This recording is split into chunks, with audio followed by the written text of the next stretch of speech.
Now this is the third question. If 1 over 2, 1 over x, 1 over 3 are successive terms of an arithmetic progression, show that 2 minus x over x minus 3 equals 2 over 3. This is a very interesting question, especially because you have everything to form a sequence. You have your first term, and you could easily find your common difference. But this time, they don't want you to form any sequence. They just want you to prove something. Whenever you see this kind of question, just know that they want you to play with common difference. Yeah. So they want us to play around the common difference and help us to prove what we have here.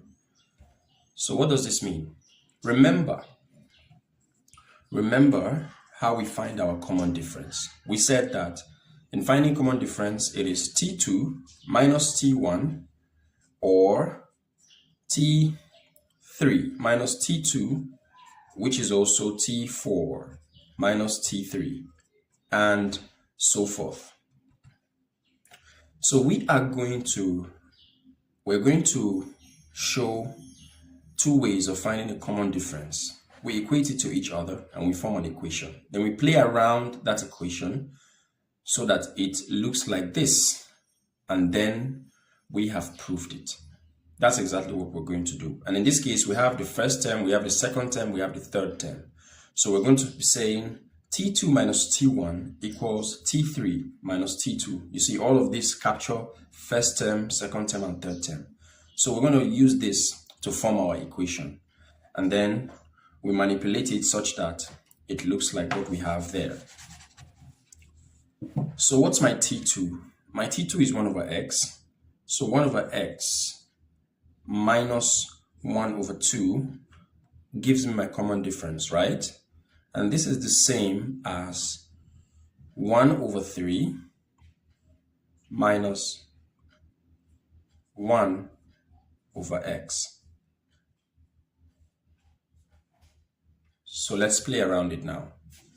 So what do we have? So what we're going to do first is we're going to solve these two separately. We're going to solve these two fractions separately. We're going to solve the one on the left separately and the one on the right separately. Now let's find the LCM of x and 2. The LCM of x and 2 is 2x. So x into 2x is 2. 2 times 1 is 2. Minus 2 into 2x is x. X times 1 is x. And this is equals, we find the LCM of 3 and x. And that is 3x. 3 into 3x is x. X times 1 is x, minus x into 3x is 3. 3 times 1 is 3. Now, as you're solving, just keep taking note how your expressions are looking like what you have to prove. So you can see there's a 2 minus x here, we have it here. And there is an x minus 3 here, we have it here. So we're now looking for how to bring out this 2 over 3. And we're also looking for how to properly eliminate 2x and 3x. How could we manipulate this to now look like this? So let's keep going. Now I have 2 minus x over 2x equals x minus 3 over 3x. So I am going to start with trying to remove these x's from here. Now remember that this is an equation. So whatever I do to the left side, I must do the same to the right side and vice versa, all right? So my question now is, how could I properly cancel out this x without doing something wrong? Well, I could do that by multiplying 3x by both sides. So I'm going to multiply this side by 3x. I'm also going to do the same here, because if I multiply this place by 3x, you'd see that the x will cancel out. If I multiply here by 3x, you see that it is even going to cancel out the 3x automatically. So let's do that first. So multiplying 3x by both sides, we have 3x times 2 minus x, all divided by 2x, equals 3x times x minus 3, all divided by 3x. So what does this become? You're going to see how beautiful mathematics is.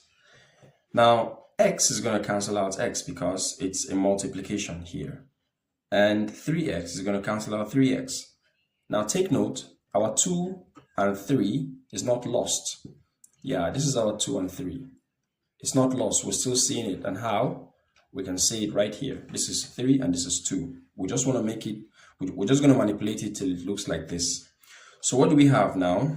So what we have here is 3 over 2. Okay. This is 3 bracket 2 minus x equals x minus 3. Okay, so what am I going to do next? So I want to have 2 minus x over x minus 3 equals 2 over 3. That's my origin. That's what I have to prove. And now I have arrived here. So I'm going to clean off every other thing, but I'm going to rewrite this expression and we continue from there. So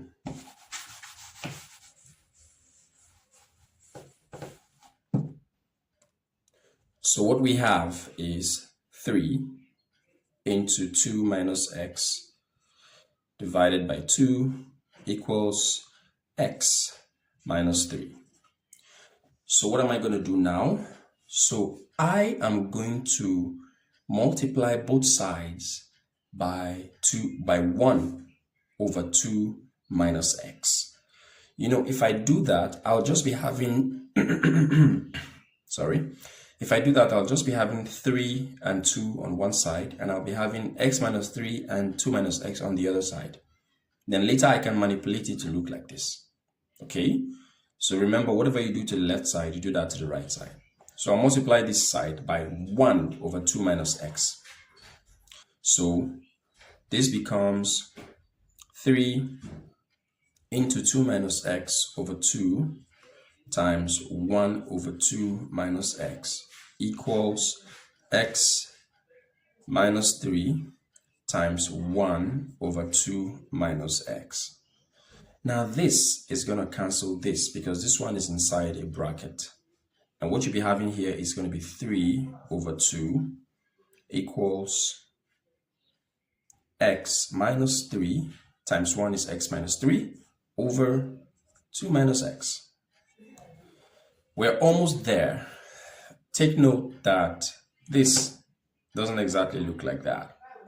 So if 3 over 2 equals x minus 3 over 2x, so how can we make it become this? Well, we can take the reciprocal of both sides. So what does this mean? If I have this, it also means that 2 over 3 is the same as 2 minus x over x minus 3. And this is the proof.